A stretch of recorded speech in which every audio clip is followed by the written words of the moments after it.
Welcome to Math with Wong. Today we're going to look at number 7 of the May 2024 paper 2. So it's an exponential function, and you're asked to find the inverse function. So what's the key of inverse function? Inverse function, right? Whenever you see inverse function, the key here is you switch x and y, and then you're going to isolate the new y.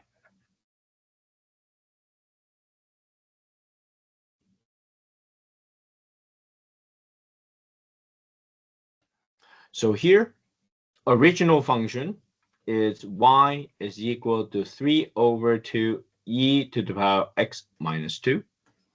I'm going to be switching the x and the y. So this becomes x. And that becomes y.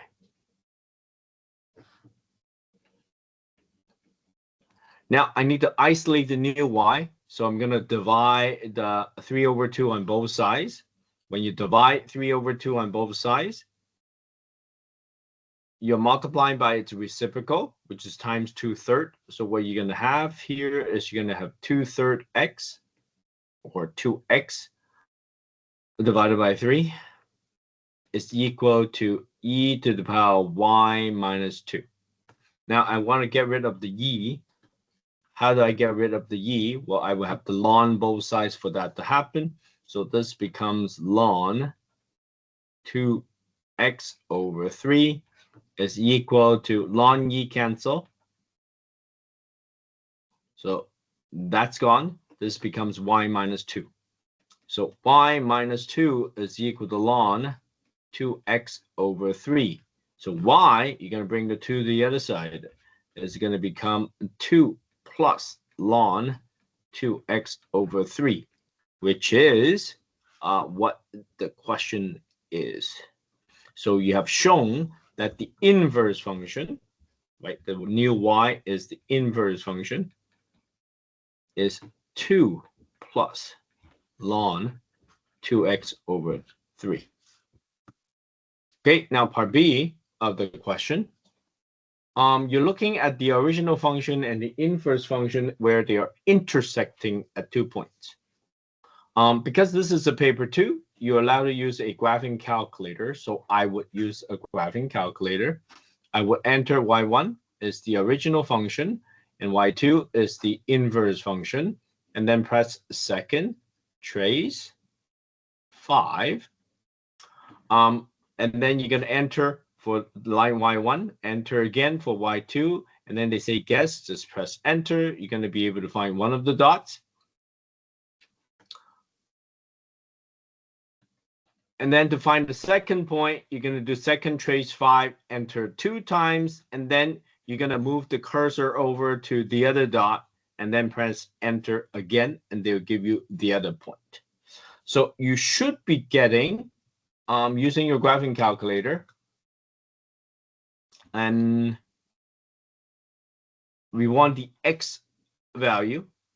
So this first point is 0.264456 roughly. Point Q, it's about 2.51799. Right now they are on the graph of y equal to x, so the x and the y coordinates are both the same.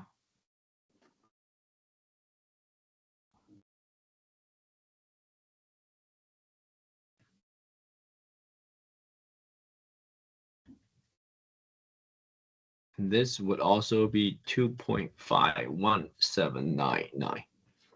Now, what's the question asking for? Well, the question is asking for a PQ, which is the length of PQ. To find the length of PQ, I would have to use the distance formula, right? y2 minus y1 square plus x2 minus x1 the square, right?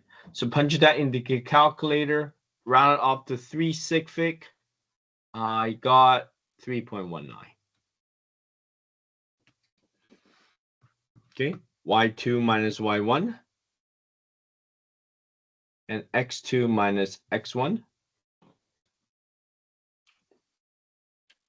square, and then the square root of that answer, round it off to 3 sig fic, you should be getting 3.19. Okay, moving on to part C. Part C, it's on transformation. So you're taking the original function.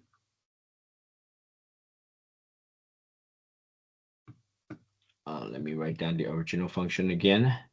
It's 3 over 2 e to the power x minus 2. So that's f of x. 3 over 2 e to the power x minus 2. What kind of transformation do we have? We have a reflection in the x-axis, right? So that's a vertical reflection. And we're translated parallel to the y-axis by 5 units in the positive direction. They're trying to confuse you here. What's parallel to the y-axis? Well, the y-axis straight up and down. This is the y-axis. When you say parallel to the y-axis, well, you're still going up and down. Positive direction means you're going up by how much? Going up by 5 units. So what's happening here, if you're using a KDC as your transformation, then a vertical reflection affects the A value. You're putting a negative sign in front, right? It's outside. And a vertical translation up by 5, meaning you're adding 5 on the outside. So it does not affect the function as a whole because you're not changing the inside. So all you're doing is adding a vertical reflection multiplied by -1, and you're going to be adding 5 because you shift everything up by 5. So this would be the transform function expression of g at x. So f at x, I have a vertical reflection and I move up by 5. So this would be the expression for g at x. Now, what's the domain of g? Well, the domain is the x values. You see how the transformation that's happening here really is affecting the a value and the c value, and both the a and c value only affects the range, right? What's inside the bracket is horizontal. It affects the x values. It affects the domain. What's on the outside of the bracket is vertical. It affects the y values and affects the range. So since this question, both of the transformations are vertical, the domain of the function is remain unchanged. And the domain of the function was given originally. It was between 0 to 4. So there is no change to the domain of the function. So the answer for part 2 is still between 0 and 4. There is no change in the domain.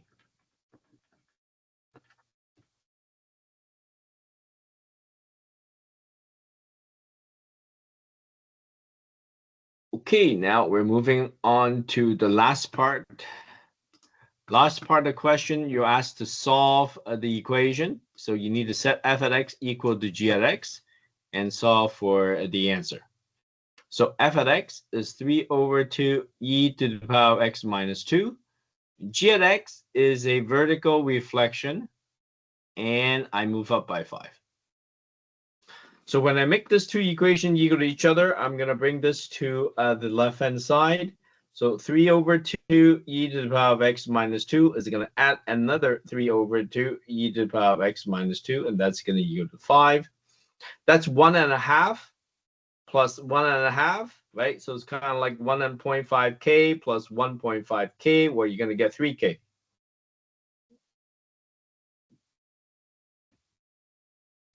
Divide both sides by 3.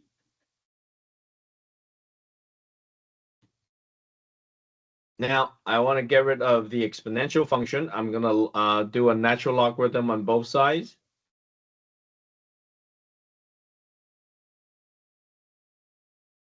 So the ln and the e cancel. This becomes x minus 2 is equal to ln 5 over 3. And x is going to equal to 2 plus ln 5 over 3. Now, what do they say? They say the final answer has to be in the form of x equal a plus ln b. X equal a plus ln b. So therefore, a must equal to 2, and b is equal to 5 over 3.